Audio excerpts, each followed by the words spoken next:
Ram Ram sir. Ram Ram. হ্যাঁ রে পল্টি, আজ তো খুব সেজে গুজে এসেছিস দেখছি, ঠিকঠাক পরে এসেছিস তো? জি মাস্টার মশাই, একদম ঠিকঠাক। ঠিক আছে, দেখি আজ কেমন পরে এসেছিস। বল দেখি, নেপোলিয়ন কোন যুদ্ধের পর মারা গিয়েছিল? জীবনের শেষ যুদ্ধের পর স্যার। ইন্ডিয়ার স্বাধীনতা চুক্তি কোথায় স্বাক্ষরিত হয়েছে? চুক্তিপত্রের একদম নিচের দিকে স্যার। আজকাল বিবাহ বিচ্ছেদের অন্যতম কারণ কি?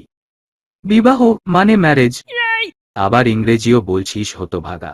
ব্রিটিশরা ব্রেকফাস্টের সময় কি খায় না?